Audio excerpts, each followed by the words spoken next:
Before we begin, I would like to take a moment to recognize and honor the land on which we gather. We stand on the sacred homelands of indigenous peoples who have cared for this place since time immemorial. This valley, known to many as a place of gathering, exchange, and connection, carries the histories, prayers, and legacies of the Shoshone, Paiute, Goshutes, and the Ute tribe. This land, named for the Ute people, is not just a location, it's a living entity imbued with spirit and story. For thousands of years, this valley served as a vibrant crossroads where indigenous nations came together to trade, share knowledge, and celebrate culture through ceremonies and traditions. Its mountains, rivers, and plains provide not only sustenance, but also a deep sense of connection to the sacred. In time, new communities arrived and began to call this land home. While this brought change that disrupted the lives of indigenous peoples, their endured strength, wisdom, and resilience have allowed their cultures, language, and traditions to thrive. Today, the original caretakers of this land remain central to its identity, continuing to teach us the importance of respect, reciprocity, and stewardship. We honor the original stewards of this land and acknowledge the 8 federally recognized tribes in the state of Utah. The Confederate tribes of the Goshute Reservation, the Great Navajo Nation, the Northern Ute Tribe, Ute Indian Tribe of Uinta and Ouray Reservation, Northwestern Band of Shoshone Nations, Paiute Indian Tribe of Utah, and the San Juan Southern Paiute Tribe, Skull Valley Band of Goshutes, White Mesa Band of Ute Mountain Tribe. We also honor the 60,000 Native relatives and understand that the number of relatives continue to increase who live in the region, whether in tribal communities or urban spaces, and whose contributions strengthen and sustain us all. Let this acknowledgement serve as more than words. May it remind us of our shared responsibilities to the land, to one another, and to the relationship that connect us all. Thank you.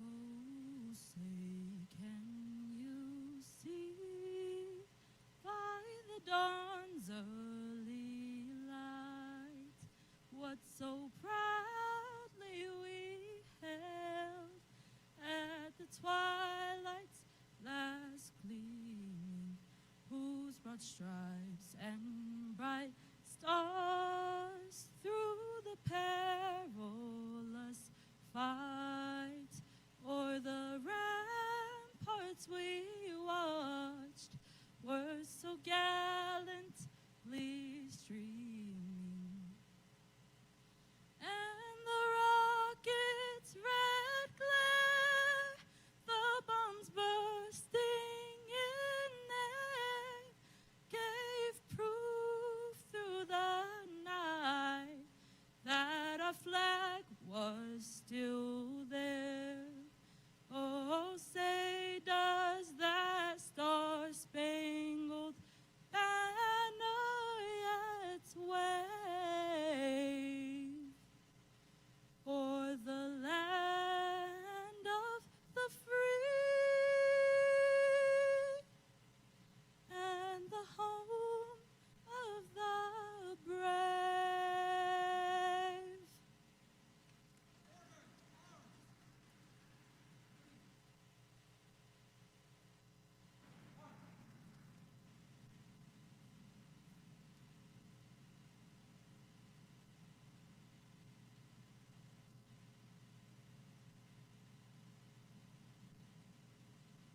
You may be seated.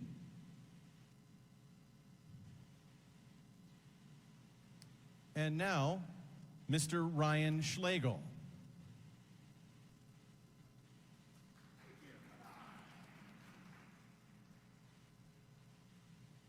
you very much. I gave the permitting guy a mic. This is trouble. Thank you all for being here. My name is Ryan Schlegel. By day, I work for the city of Salt Lake, but by night, approximately 50 loyal subscribers, more if you round up, might know me as the host of the mildly popular YouTube show, Polyester Blend Live. It airs Mondays from 9 to 11. Polyester Blend is all about life, with a special focus on Utah. Broadcasting from Rose Park, my home, to an imaginary transmitter out in the West Desert.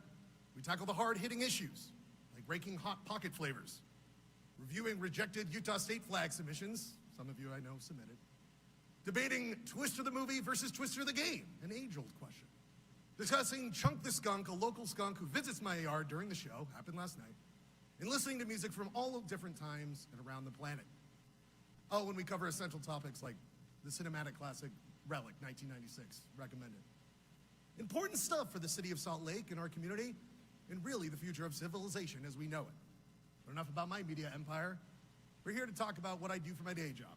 I'm the special event permit manager for the city of Salt Lake, which means if you've ever thrown a huge party, organized a festival, so I'm here today, put on a protest, hosted a block party, or really done anything on city property, I've either approved it or gently denied it. At least I've always done it with what I hope the best customer service possible. I know forms are successful and legal in our community. Let me give you a snapshot of what we accomplished in 2024. 215 special events, 37 demonstrations and spontaneous activities, 63 film permits, 34 block parties, 20 noise waivers, I know Jill's favorite. In total, we processed 617 applications last year for events hosted by outside groups. This isn't what the city puts on. These are outside groups using city property to activate our wonderful city. It's incredible to see what's going on in our city, and it's gone up over the last 10 years I've been here. Now, growing up in Utah, I never dreamed about working on permits. I didn't sit around thinking, someday I'll get to approve block parties. But I will say, and this is for the children at home, if you're dreaming of issuing permits one day, I'm living proof that dream can come true. I didn't even know permits existed, to be honest, until when I started with the city. But once I did join, I realized that behind every permit is a dedicated city employee working to make Salt Lake City more efficient, vibrant, and safe. It's easy to think of permits as bureaucracy, well, because they are. You interact with is here to help you, I can guarantee it. We're all part of the same team. Civil servants are the backbone of a functioning city, and we care deeply about the community we serve. And more than anything, we value your input. Your voice shapes how these processes work. Use it. So when you engage with the city government, know there's a human being on the other side, a person who cares, who is trying very hard to make our city work. Now, on to something a little bit more fun. One of my favorite parts of this job is the new West Temple.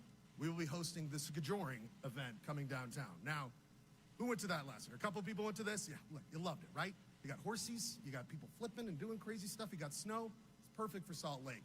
What I can't answer is, what do they do with all the stuff the horses leave behind? Don't worry about it. Our team takes care of that, so you never have to worry about it, and you can just have a great time downtown, the way the system's designed to work. Now, if you want to go to it, this event is Saturday, February 8th from 1 to 4. And a shout out to Visit Salt Lake for bringing this a wonderful event to our downtown. You didn't know you wanted it, but trust me, you'll love it, the Skajoring thing. Of course, exciting events in our city wouldn't be possible without the support of Mayor Erin Mendenhall. Under her leadership, we've seen signature events bring energy and excitement to our city while ensuring that they follow all permitting and safety guidelines. But the mayor's vision goes beyond events. She's fighting for affordable housing, thing that improves life for Salt Lakers. If it makes the city better, she's not just supporting it, she's championing it. And so, it is my absolute pleasure to introduce the person making all of this possible, the mayor of Salt Lake City, Erin Mendenhall, everybody.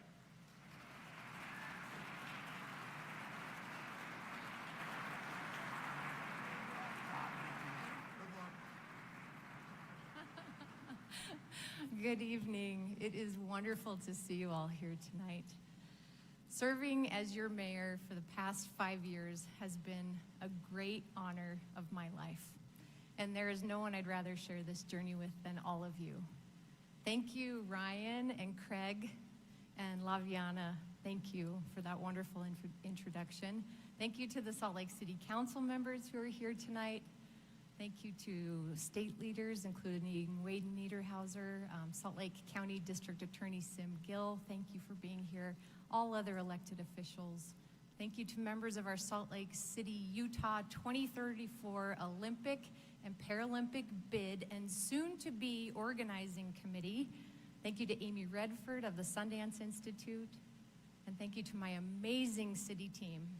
Thank you to my own family and other esteemed guests. Thank you all for being here tonight. And thanks to our hosts of the beautiful downtown library. And to everyone who's tuning in tonight online. Hi, Mom. Good to see you all. This has been a landmark year for Salt Lakers. Since I last reported on the state of the city, we have celebrated the return of the Olympic and Paralympic Winter Games, a brand new hockey team, and a new Trader Joe's. I know you are excited about all three, probably equally. Tonight, we're gathered in an incredible place of belonging. It's a crossroads of community connection, a forum where knowledge knows no bounds. A place with nearly one city library building as we know it did not exist. The ground had yet to be broken, and these soaring glass walls were only blueprints of what could be.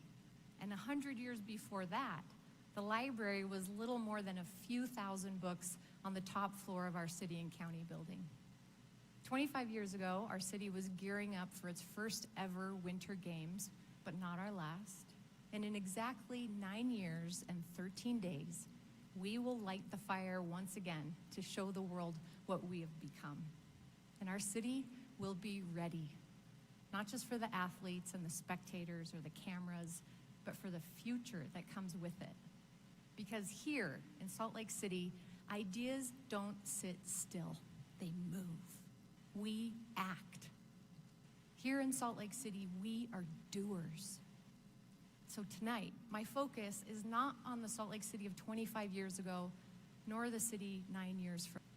Because the Salt Lakers of today need and deserve a city that dares to take action on the challenges that we're facing right now. Right now, we face a reality where some of our neighbors have no roof over their heads. We must address homelessness with both compassion. City home, no matter their circumstances, has a path to stability. Right now, the very people who make Salt Lake City what it is, workers and families, elders, students, are being living. Affordable housing is a necessity that must be constantly prioritized. And right now, many in our community feel fearful about what lies ahead. And when the world is unpredictable, Salt Lake City must remain a place of stability. Our core values include a deep belief in the dignity of every individual and value in our diversity. This will never change. And our strength as a community lies in finding our mutual connections. We have always been a city that leads with compassion, and that will not change. We will continue to serve every resident with respect and bring our creativity to solve the challenges that our communities are facing. We will stand by our values, and no matter the instability around us, we will keep moving forward together, just as we have through so many incredible challenges before. That commitment to stability, to respect, to moving forward together guides everything that we do as a city. It means keeping our attention not just on the major milestones ahead, but the acute realities that shape Salt Lakers' lives. I know the 2034 Winter Games and the Sports, Entertainment, Culture, and Convention District assure you that the day-to-day issues that affect our residents are our prime focus. Make no mistake, the future of Salt Lake City is bright, but its present is urgent. We continue the work that we started with resolve and with clarity, because the Salt Lake City of tomorrow depends on the decisions that we make today. We are driven by purpose to serve our residents at the closest level. no matter the tone of the voices in Washington, no matter the topic du jour on Capitol Hill here in Utah, we are undeterred. The state of this city is focused. We are focused on turning vision into action. As we look to the year ahead, it's clear that public safety remains one of our most urgent areas of focus. The safety of our residents is non-negotiable. Ensuring the security and well-being of all Salt Lakers is central to every aspect of our work. When Governor Cox, Senate President Adams, and House Speaker Schultz invited us to create a strategic public safety plan to address these pressing concerns, we did not hesitate. We delivered. You may have seen parts of this plan. You may have even read all 50 pages. I hope so. I want you to hear this directly from me, though. This public safety plan is what staying at the table looks like. This plan is what collaboration looks like. The plan also recognizes a hard truth. 47% of the Salt Lake City Police Department's jail bookings over the past year involved individuals who self-reported as being unhoused. The intersection of homelessness and criminality demands nuance, not oversimplification. Too often, the two are conflated, and in doing so, we only deepen the divide and we fail to address the real issues at hand. We in Salt Lake City are fed up with a system today that neither stymies the flow of drugs into our city nor remedies the needs of those on our street with complex mental health, substance use, and misdemeanor criminal patterns that result from so many unmet needs. A reporter who regularly covers the city observed on social media just last week that the Salt Lake City Police are either making more arrests or sending out more press releases about arrests. I'm here to tell you tonight, it's both. We will no longer tolerate a system that is broken and perpetuates harm upon our community. We will arrest those who are breaking the law. We will hold ourselves accountable for our parts of the system. And we will be upfront about the systemic gaps that fail to hold people accountable and provide the assistance to stability that they need. Since the launch of our public safety plan just 12 days ago, the Salt Lake City Police Department has already conducted 2 undercover operations leading to 7 arrests, the seizure of thousands of fentanyl pills, stolen guns, and $1.5 million in concentrated THC. I want to thank our hardworking police officers and our police leadership for their diligence in the development of the plan and the execution of it, and their hard work every single day to protect this city.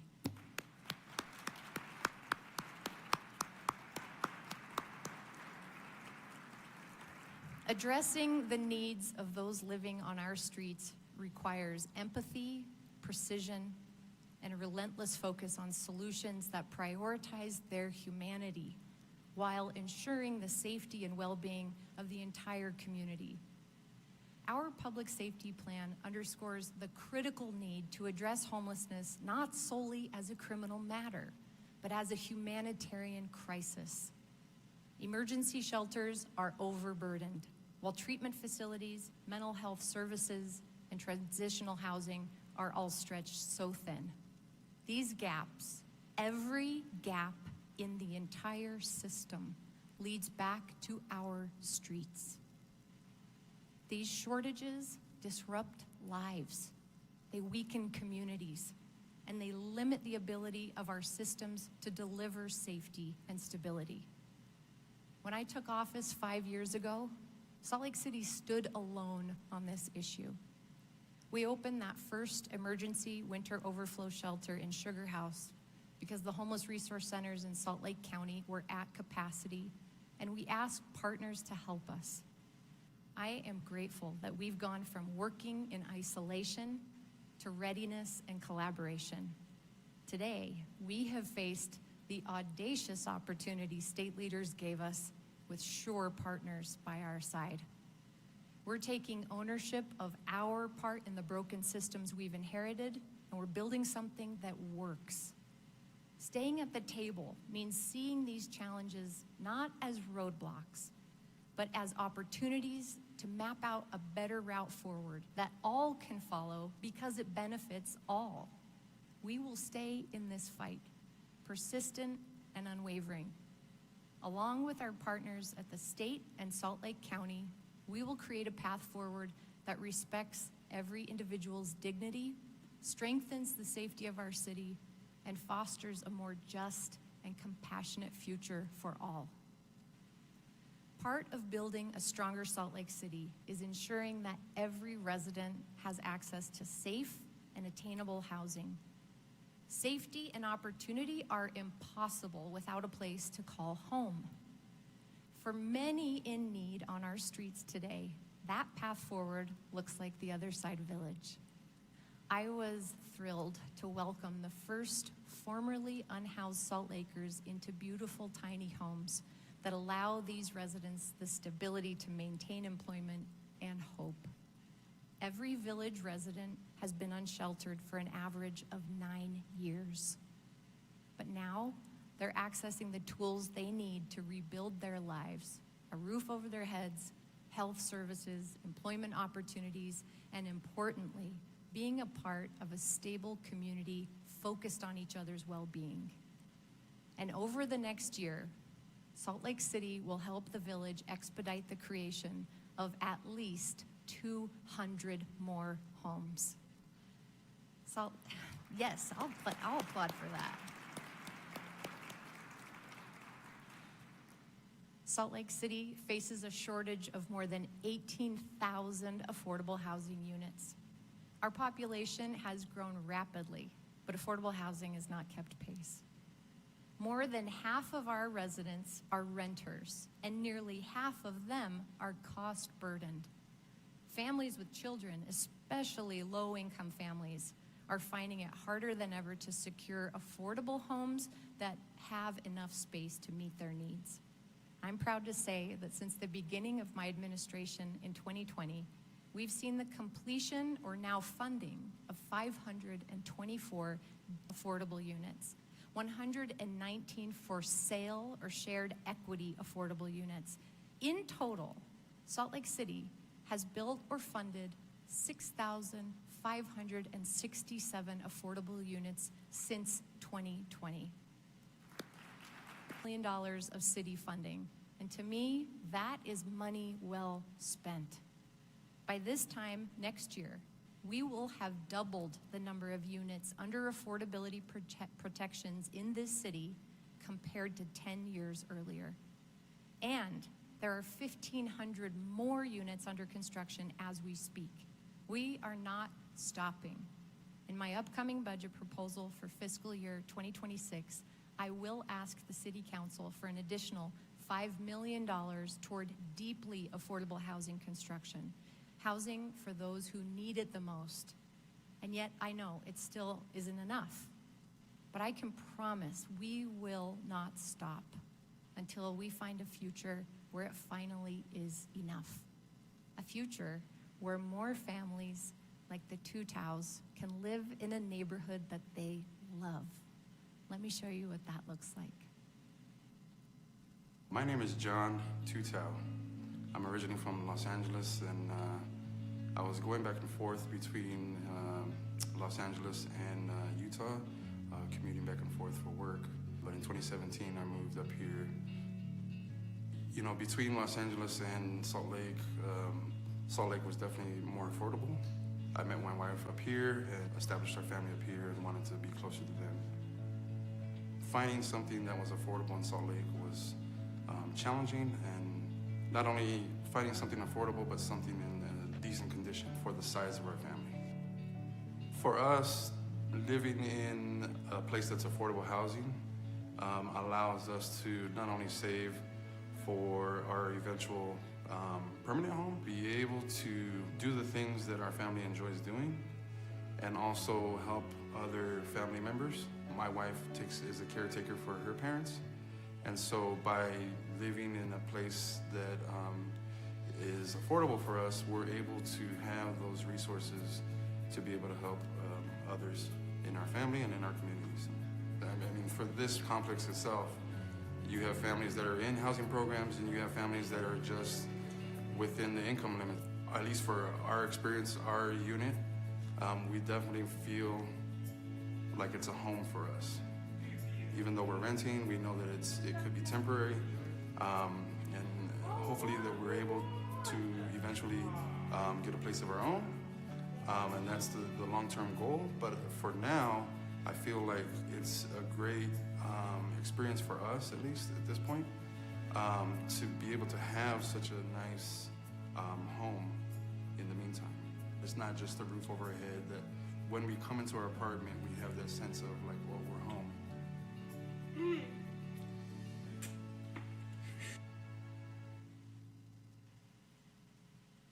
Thanks, John, for doing that with us. Our housing affordability efforts over the past 5 years made this possible, not just for John's family, but for hundreds more like them. And we are far from finished. Tonight, I'm proud to introduce a new tool that ensures we stay accountable to our promises of affordable housing. The residents of Salt Lake City deserve a way to track our affordable housing construction and preservation dashboard. It provides a transparent view of the city's affordable housing progress by tracking units under construction, completed projects, and the funds that we've committed to closing those housing gaps. This tool empowers everyone in our community to stay informed and engaged in these shared efforts. Every unit we build, every dollar that we invest, and every policy we implement moves us closer to a future where affordability isn't out of reach. Again, a future defined by the decisions we make today. I can't talk about the future without talking about families, our children and our grandchildren, the generations to whom we will pass this city. As the old saying goes, it takes a village to raise a child, but you know what it takes to raise a family? It takes a safe community to live in. It takes outdoor spaces to play in. It takes after school and summer childcare programs to learn in. Families are central to our decision-making in this city. As I said last year, if we don't intentionally build this city for families, they will be pushed out. And that is not a future I accept. That's why we've dug deep to listen to families and residents in the Ballpark neighborhood since the Bees announced their departure. It might actually be the first time I've heard a government being accused of asking too many questions of the residents. But their feedback led us to a decision for the future of the Smith's Ballpark site that I know neighbors overwhelmingly approve of. So I'm going to ask you to just temporarily hold on doing the wave, because I am excited to announce tonight that Salt Lake City is moving forward with the partial adaptive reuse option. Design Scenario 2, as the neighborhood affectionately knows it, will simultaneously create something new while honoring our history. Picture this: the western wing of the ballpark repurposed to house an entertainment venue, creative spaces, and retail. The adjacent ball field transformed into a mixed-use urban space and a safe community park where kids can play under the trees while their parents listen to a concert or stroll through a pop-up event. A festival street outside, alive with music and markets and green spaces hosting everything from quiet mornings to neighborhood celebrations and local businesses. Housing, community gathering spaces, and human-centered investments to create a new pulse in the heart of this great neighborhood. The ballpark will be a place where families grow, where businesses thrive, and where the community's pulse beats strong, drawing us all back to one of the most historic neighborhoods in Salt Lake City. So stay tuned as we will present a more detailed version of the design this spring. Across our city, we're investing in the places that bring people together. Our parks are where we celebrate, play, we connect with each other, and we find solace in nature. And yet, for too long, access to these spaces has not been shared equally across our city. But that is changing. We are making tangible progress in correcting these imbalances. At the start of 2024, every city pickleball court was on the east side. By the end of 2025, the west side will have twice as many courts as the east, bringing recreation closer to more families in our city. Acres of more park space for the west side will open this summer when the first phase of Glendale Regional Park is finally complete. It's the largest park project that we've taken on in decades, and we're grateful for your input and your patience on it. As part of our new public safety plan, we're developing an integrated park camera security program at our high-volume parks this year. We're also adding security services at parks at closing hours to make sure that people comply with park curfews. In addition, we plan to expand our rapid intervention team so the city responds quickly to your reports of trash or camping or other livability issues that you can make on our My SLC app. So if you don't have this app yet, please download it. You've asked us to do better, and we will, because public spaces aren't just about infrastructure. They're about community, and they need to be safe and clean and welcoming to all.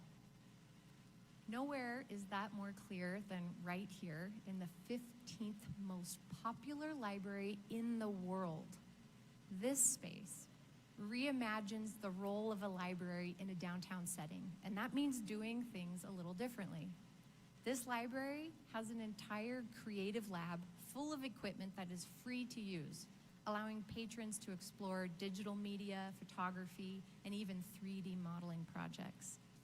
It has a teen lounge with its own curated collections and technology access. This library has an artist co-op, it has a hair salon, it has passport services, it even has a flower shop. And in fact, all of our flowers tonight were created by them. By the end of this spring, this library will have a renovated rooftop terrace that I hope our guests this evening had a chance to preview. Doing things differently is an opportunity. Just like how the main library reimagined its role in this downtown setting, downtown, for families and visitors. The Green Loop takes our car-centric wide streets and instead centers people and families by expanding downtown green space. After a bit of work and preparation, and with much thanks to the Salt Lake City Council, just last week, construction design funding for the first phase of the Green Loop was approved. This year, we are embarking on an exciting new piece of this concept. We will develop a full design for the civic campus portion of the Green Loop, just outside these doors behind me from Library Square across to Washington Square Park, integrating people-first design with green trees, lanes for walking and biking, and yes, even some cars, and new recreation opportunities. In my upcoming budget proposal, I will ask the Salt Lake City Council for $3 million towards constructing our civic campus. And then we're going to kick off a capital campaign to leverage those dollars with private sector support. So, to our philanthropic partners who might be listening, you will be hearing from me very soon.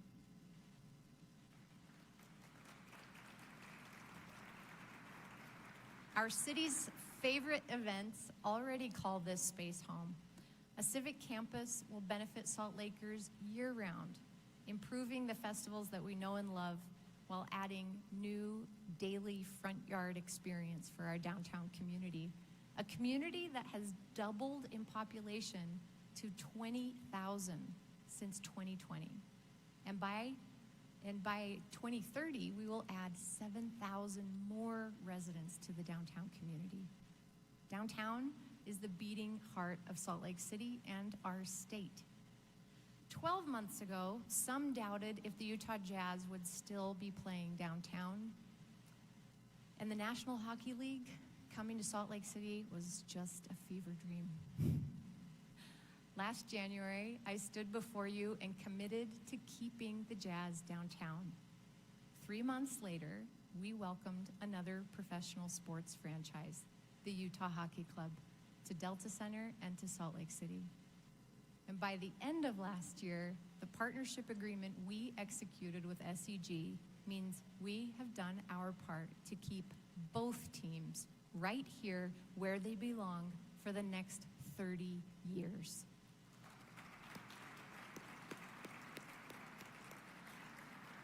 With the creation of the Sports, Entertainment, Culture, and Convention District, the future of downtown is being reimagined. It will continue to be the economic center of our state and the center of culture, faith, entertainment, transportation, finance, and community in the Mountain West. I want you to know that the city fought tooth and nail during the process to ensure we got every public benefit we possibly could out of the revitalization. We fought for Japantown. We fought for affordable, family-sized housing. We fought for the arts, a lot more than just keeping that seat warm. We're getting results. Because my job is to get the best damn deal for our city. It always has been. And when it comes to our commitments to residents, we deliver. And here's the truth about those accomplishments. Every success I've shared tonight is thanks to the nearly 4,000 amazing Salt Lake City employees who show up every day with the same commitment I do. They are the public servants leading our housing and sustainability efforts, ensuring public safety, and rebuilding our roads. They are the boots on the ground, making all of this possible. And as much as I wish I could recognize each of them by name tonight, I think that might take up a little too much of your time. So please let me start by highlighting 4 incredible Salt Lake City employees. Salt Lake City is a great place to live, and we want anybody who wants to be here to be able to live here. The Tenant Resource Center is a response to the ongoing housing crisis, where people are unable to find good, decent housing, and when they are put into a situation where they found it, there's so many things that can go wrong. So in 2023, we started looking at 300 North, between 300 West and 1000 West, of how we can go about with getting all modes of transportation to better flow through there.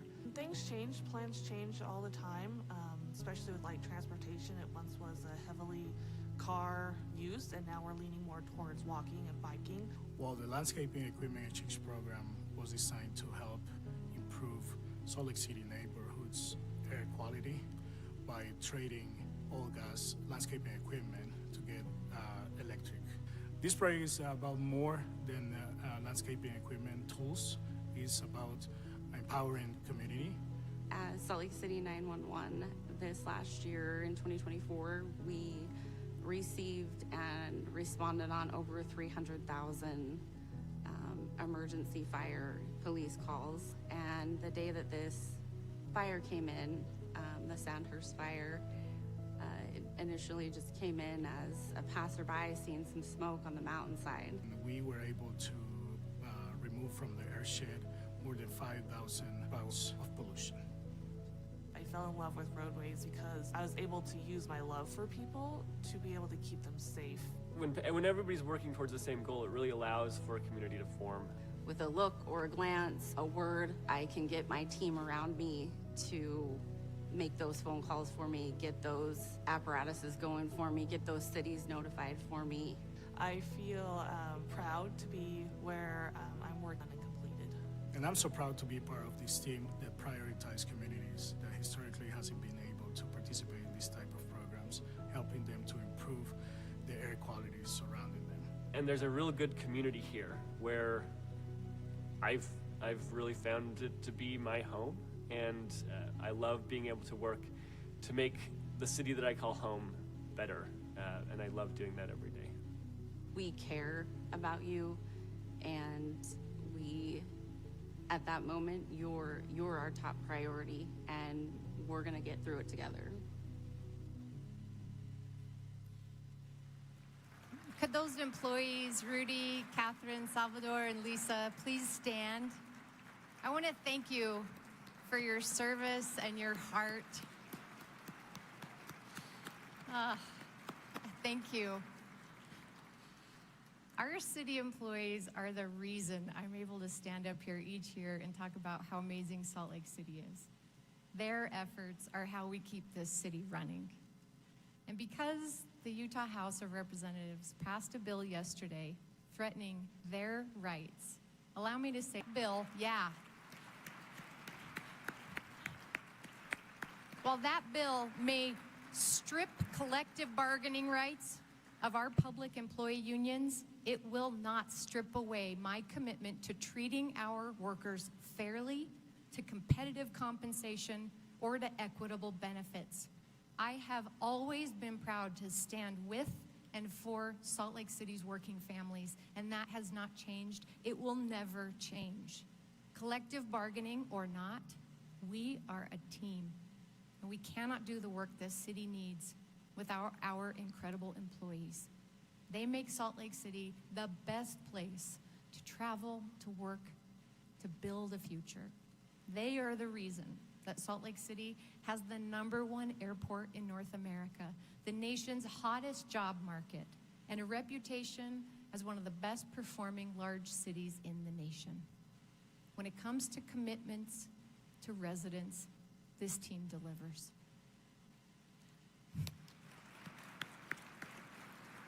Last year I promised that we would launch a tenant resource center to assist the more than 50% of Salt Lakers who don't own their own homes. I promised that we would financially assist residents displaced due to demolition, redevelopment, or substantial renovations and help them relocate within the city. As Rudy explained in the video, our Tenant Resource Center, along with our Rental Assistance Fund for tenants, launched in October. I am pleased to report that every weekday since, our navigators have assisted renters, 320 just since it opened, in applying for funding, finding housing, and even reporting unsafe living conditions. Last year, I promised you that we would follow through on street reconstruction projects from the 2018 Funding Our Future bond, critical infrastructure projects that were passed over for decades and are finally being executed in a small window of time, thanks to engineers like Catherine. Today, we've completed nearly all of those projects, including key sections of 1st South, 2nd South, 3rd West, 9th South, 11th East, West Temple, Virginia, and many more. And we're in the middle of improving 3rd North, Pierpont Avenue, and of course 21st South, all of which will finish this year. These promises matter because they reflect the trust that you've placed in me to lead this city. Going through long periods of construction is so hard. It is painful, but our city will be more resilient when they're finished. And I'm grateful to our employees who have navigated these complex infrastructure projects and the dozens of small businesses that they've worked to assist along the way. Last year, we could not foresee how the Sandhurst fire would ignite 200 acres north of the Utah State Capitol building, coming within a half a mile of nearby homes and evacuating dozens of families. Our dispatch and emergency response team members, like Lisa, were instrumental in containing this fire and protecting neighborhoods. I'd be remiss not to thank our amazing Salt Lake City firefighters who just returned from California at homes amid multiple devastating fires. They reflect the best of us. Thank you to the fire department.